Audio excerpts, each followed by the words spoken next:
በስመ አብ ወወልድ ወመንፈስ ቅዱስ አሐዱ አምላክ አሜን። እንኳን ለጌታችንና ለአምላካችን ለመድኃኒታችን ለኢየሱስ ክርስቶስ ብርሃነ ትንሣኤው በሰላም አደረሳችሁ። ክርስቶስ ተንሥአ እሙታን በአቢይ ኃይል ወሥልጣን አሰሮ ለሰይጣን አግዓዞ ለአዳም ሰላም እምይእዜሰ ኮነ ፍስሐ ወሰላም። ጌታችን መድኃኒታችን ኢየሱስ ክርስቶስ ከሰማየ ሰማያት ወርዶ ከድንግል ማርያም ከሥጋዋ ሥጋ ከነፍሷ ነፍስ ነስቶ በከብቶች በረት ከተወለደበት ሰዓት ጀምሮ ለሰው ልጅ ድህነት ሲል ከመሰደድ እስከ ሞት ጽኑ መከራና ስቃይን ጌታችን መድኃኒታችን ኢየሱስ ክርስቶስ ከሰማየ ሰማያት ወርዶ ከድንግል ማርያም ከሥጋዋ ሥጋ ከነፍሷ ነፍስ ነስቶ በከብቶች በረት ከተወለደበት ሰዓት ጀምሮ ለሰው ልጅ ድህነት ሲል ከመሰደድ እስከ ሞት ጽኑ መከራና ስቃይን ተቀብሏል።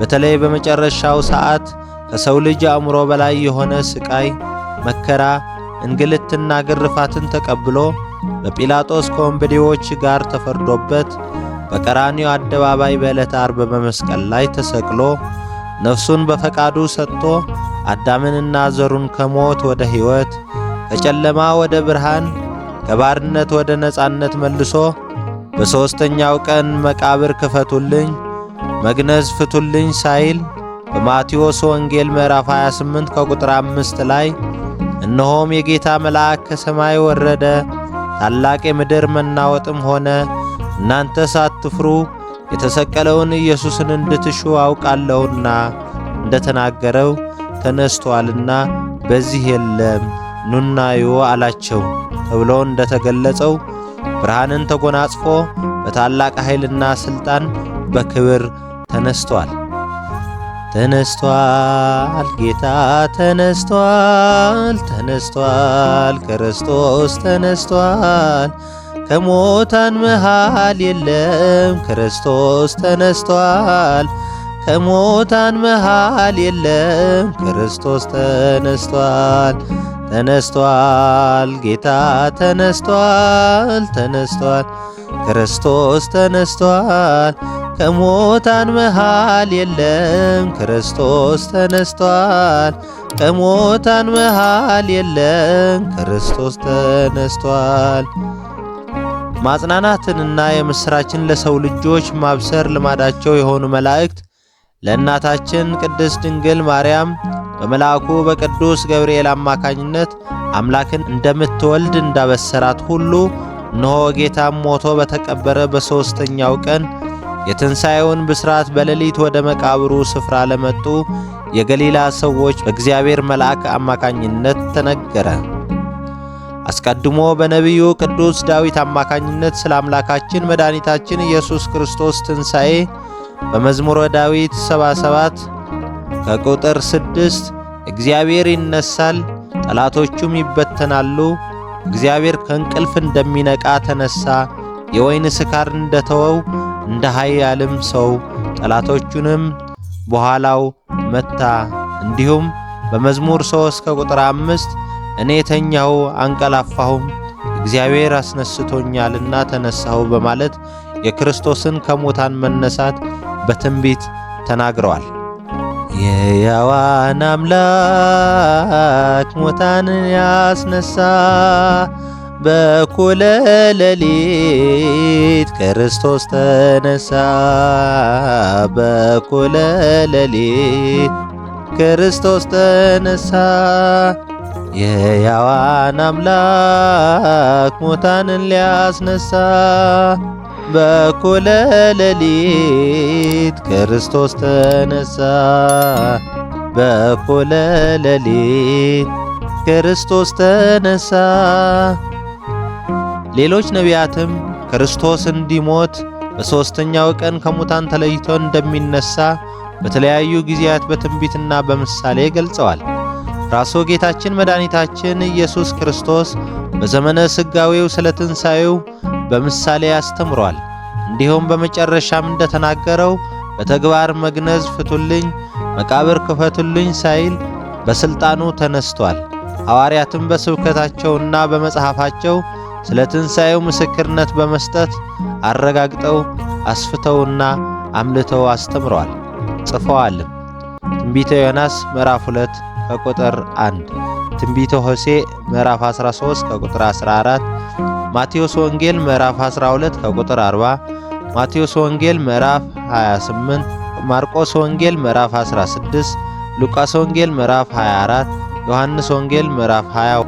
ይሁን እንጂ የጌታችን ትንሣኤ በእነዚህ ሁሉ ትንቢታትና ምሳሌዎች የቅዱሳት መጻሕፍት ምስክርነት እንዲሁም በጌታችን በራሱ በትምህርትም በተግባርም የተገለጸ ቢሆንም ስለ ትንሣኤው ለማመን ያዳግታቸው ብዙ ሰዎች ነበሩ።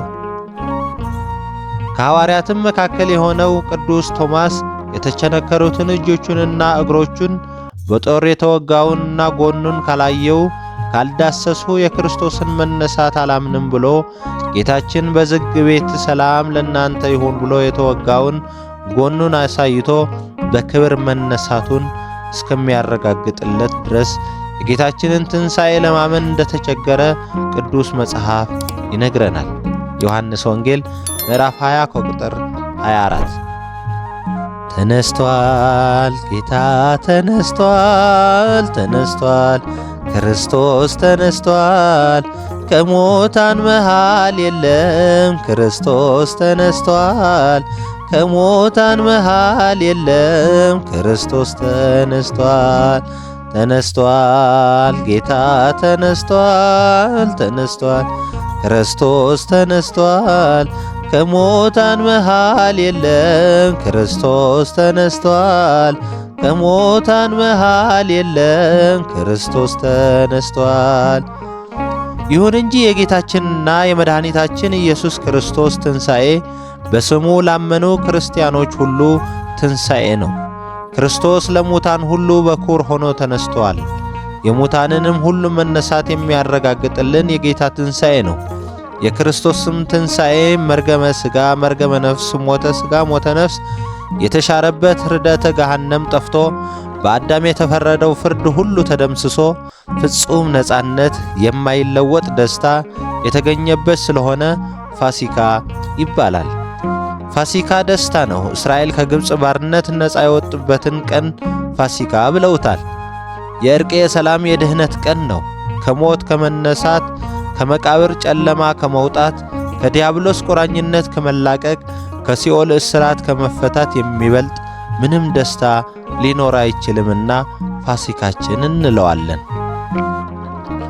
ስለሆነም የጌታችን ትንሣኤ ለእኛ በኩራችን ነው፣ እርሱም በኩር አድርገን እንነሳለንና ቅዱስ ጳውሎስ ለቆሮንቶስ ሰዎች እንደጻፈው በአንደኛ ቆሮንቶስ ምዕራፍ 15 ከቁጥር 20 አሁንም ክርስቶስ ከሞቱ ሰዎች ሁሉ አስቀድሞ ተነስቷል፣ በመጀመሪያው ሰው ሞት መጥቷልና በሁለተኛው ሰው ትንሣኤ ሙታን ሆነ እንዳለ የጌታችንን የትንሣኤው በዓል ስናከብር የእኛም ትንሣኤያችን መሆኑን አውቀንና ተረድተን በትንሣኤ ልቦና ተነስተን መልካም ሥራ በመሥራት መሆን አለበት። እኛ ትንሣኤ ልቦናን ሳንነሳ በየዓመቱ ትንሣኤን ብናከብር ፈሪሳውያንንም ወይም ትንሣኤ የለም ፈርሰን በስብሰን እንቀራለን ብለው የሚያምኑ ሰዱቃውያንን መምሰል ይሆናል። እንዲሁም በቆላሲስ ምዕራፍ 3 ከቁጥር 1 እስከ 4 ከክርስቶስ ጋር ከተነሳችሁ ክርስቶስ በእግዚአብሔር ቀኝ ተቀምጦ ባለበት በላይ ያለውን እሹ፣ የላይኛውንም አስቡ፣ በምድር ያለውንም አይደለም። እናንተ ፈጽማችሁ ሞታችኋልና ሕይወታችሁም ከክርስቶስ ጋር በእግዚአብሔር ዘንድ የተሰወረች ናትና ሕይወታችሁ ክርስቶስ በሚገለጥበት ጊዜ ያን ጊዜ ከእርሱ ጋር በፍጹም ክብር ትገለጣላችሁ ተብሎን በሐዋርያው ቅዱስ ጳውሎስ ለቆላስይስ ሰዎች እንደተጻፈው የክርስቶስ ትንሣኤ ትንሣኤያችን ነው ብለን ለምናምን ሁሉ ከምድራዊ ሐሳብ ነፃ ሆነን ተስፋ የምናደርገው ትንሣኤ እንዳለን በማሰብ ከሞት በኋላ ሕይወት ከትንሣኤም በኋላ የዘላለም ሞት መኖሩን ሳንዘነጋ መኖር እንደሚገባን ይመክረናል።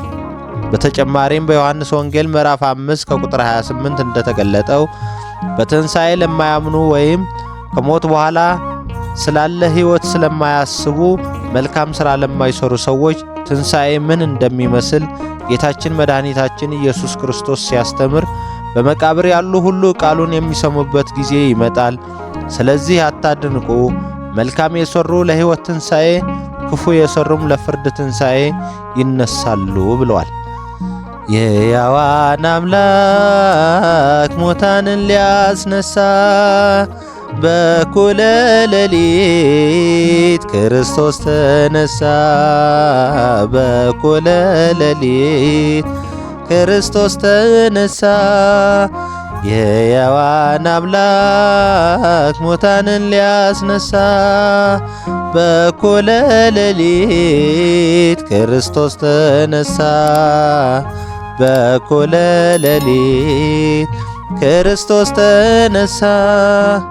ስለዚህ እኛ ክርስቲያኖች የቅዱስ ቶማስን ዓይኖች ዓይኖቻችን አድርገን፣ የእርሱን ጆሮዎች ጆሮቻችን አድርገን፣ የእርሱን እጆች እጆቻችን አድርገን ትንሣኤውን በፍጹም ልባችን አምነን መኖር ይገባናል።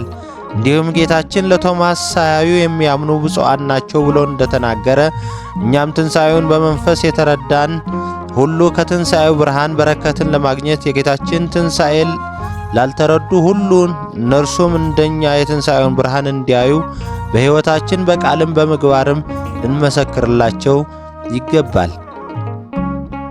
በዘመናችንም በትንሣኤው የማያምኑ እንዳሉ ይልቁንም ቅዱስ ጳውሎስ ስለ ትንሣኤ በአቴና ከተማ ሲያስተምር ትምህርቱን ባለመረዳት እንዳፌዙበት ሁሉ በአሁኑም ወቅት የሙታን ትንሣኤ ሲነገር የሚቀልዱና የሚዘብቱ ብዙዎች አሉ። የሐዋርያት ሥራ ምዕራፍ 17 ከቁጥር 32።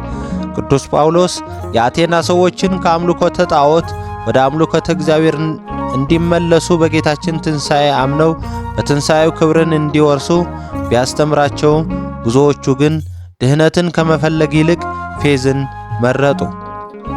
ቅዱስ ጳውሎስ ለእውነት እንድትታዘዙ አዚም ያደረገባችሁ ማን ነው? ገላትያ ምዕራፍ 3 ከቁጥር 1 ብሎ እንደተናገረው ዛሬም የትንሣኤውንም እውነት መስማትንም ሆነ መናገር የማይፈልጉ ተረፈ ሰዱቃውያን አሉ፣ ወደፊትም ይኖራሉ። እንደነዚህ ስላሉ ሰዎች ቅዱስ ጴጥሮስን በመጨረሻው በዚህ ዘመን ብዙዎች ዘበቱት። እንደነዚህ ስላሉት ሰዎች ቅዱስ ጴጥሮስም በመጨረሻው በዚህ ዘመን ብዙዎች ዘባቾች እንደሚመጡና ሰማይና ምድርም ያልፋል፣ ጌታ ይመጣል፣ ትንሣኤ ሙታን ይደረጋል፣ ያላችሁት የት አለ እያሉ የሚክዱና የሚያስክዱ ሰዎች እንደሚመጡ አስቀድሞ ነግሮናል። ሁለተኛ ጴጥሮስ ምዕራፍ 3 ከቁጥር 1 እስከ 18። እንዲሁም ጌታችን በወንጌሉ ትንሣኤ ሕይወት እኔ ነኝ ዮሐንስ ወንጌል ምዕራፍ 11 ከቁጥር 25 ብሎ የሰበከውን ሕያው ቃል ያልተገነዘቡ የቅዱስ ጴጥሮስና የቅዱስ ጳውሎስን ትምህርት እንዳቃለሉና እንዳፌዙ ሁሉ ዛሬም በዘመናችን ስለ ትንሣኤ ሙታን ስለ ዘላለማዊ ሕይወት ሲነገራቸውና ሲሰበክላቸው የማያምኑ ብዙ ሰዎች መኖራቸው እንግዳ ነገር እንዳልሆነ ልንገነዘብ ይገባናል። እኛ ግን ይልቁንም ቅዱሳት መጻሕፍትና በማንበብን ሊቃውንተ ቤተ ክርስቲያንን በመጠየቅ ይበልጥ ስለ ትንሣኤ ልንረዳና በመጨረሻው ሰዓት የክብር ትንሣኤ ባለቤት እንደሆን መትጋት ይኖርብናል። በትንሣኤ ምናምን የማያምኑም ለፍርድ መነሳታችን አይቀርምና። ሐዋርያው ቅዱስ ጳውሎስ ስለ ሙታን ትንሣኤ በሚገባ ቋንቋ አብራርቶ በምሳሌ ሲያስተምር፣ ነገር ግን ሰው ሙታን እንዴት ይነሳሉ? በምንስ አይነት አካል ይመጣሉ? የሚል ይኖር ይሆናል ብሎ ከጠየቀ በኋላ አንተ ሞኝ፣ አንተ የምትዘራው ካልሞተ ሕያው አይሆንም ብለዋል። ከዚያም አያይዞ የሙታን ትንሣኤ ደግሞ እንዲሁ ነው። በመበስበስ ይዘራል፣ ባለመበስበስም ይነሳል። በውርደት ይዘራል፣ በክብር ይነሳል። በድካም ይዘራል፣ በኃይል ይነሳል። ፍጥረታዊ አካል ይዘራል፣ መንፈሳዊ አካል ይነሳል። ፍጥረታዊ አካል ካለ መንፈሳዊ አካል ደግሞም አለ። እንዲሁ ደግሞ ፊተኛው ሰው አዳም ሕያው ነፍስ ሆነ ተብሎ ተጽፏል። ኋለኛው አዳም ወይም ክርስቶስ ሕይወትን የሚሰጥ መንፈስ ሆነ። ነገር ግን አስቀድሞ ፍጥረታዊው ቀጥሎም መንፈሳዊው ነው እንጂ መንፈሳዊ መጀመሪያ አይደለም። የፊተኛው ሰው ከመሬት መሬታዊ ነው። ሁለተኛው ሰው ወይም ክርስቶስ ከሰማይ ነው። መሬታዊው እንደሆነ መሬታውያን የሆኑት ደግሞ እንዲህ ናቸው። ሰማያዊው እንደሆነ ሰማያውያን የሆኑት ደግሞ እንዲሁ ናቸው። የዚያንም የመሬታውያን መልክ እንደለበስ የሰማያዊውን መልክ ደግሞ እንለብሳለን ብሏል። ተነስቷል፣ ጌታ ተነስቷል፣ ተነስቷል፣ ክርስቶስ ተነስቷል፣ ከሙታን መሃል የለም፣ ክርስቶስ ተነስቷል፣ ከሙታን መሃል የለም፣ ክርስቶስ ተነስቷል፣ ተነስቷል፣ ጌታ ተነስቷል፣ ተነስቷል፣ ክርስቶስ ተነስቷል፣ ከሙታን መሃል የለም፣ ክርስቶስ ተነስቷል፣ ከሙታን መሃል የለም፣ ክርስቶስ ተነስቷል። በአጠቃላይ መድኃኔ ዓለም ክርስቶስ እኛን የወደደበት ሕይወቱን እስከ መስጠት ደርሶ ቤዛ የሆነበትን ምስጢር የሰው ሕሊና መርምሮ ሊደርስበት የሚችል አይደለም።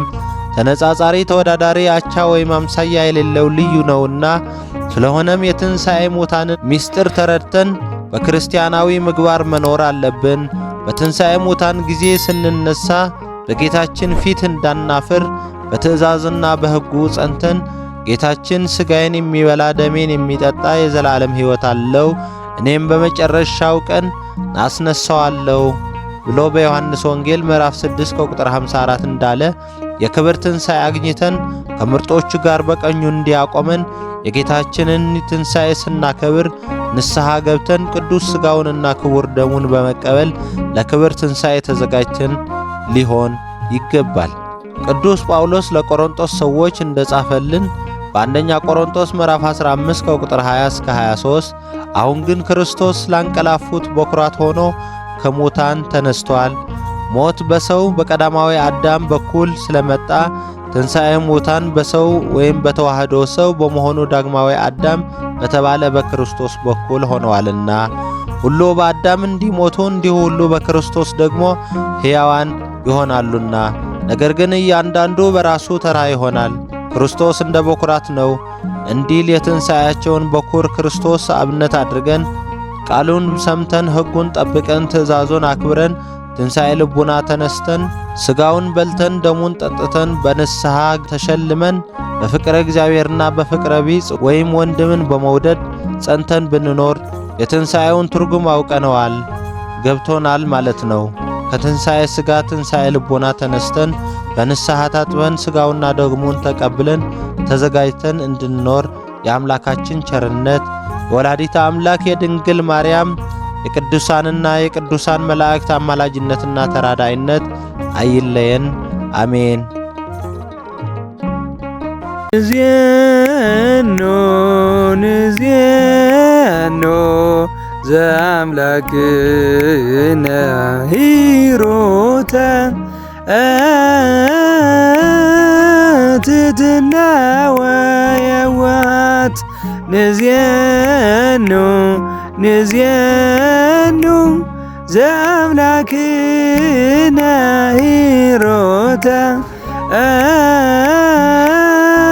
ትሕትና ወየዋሃት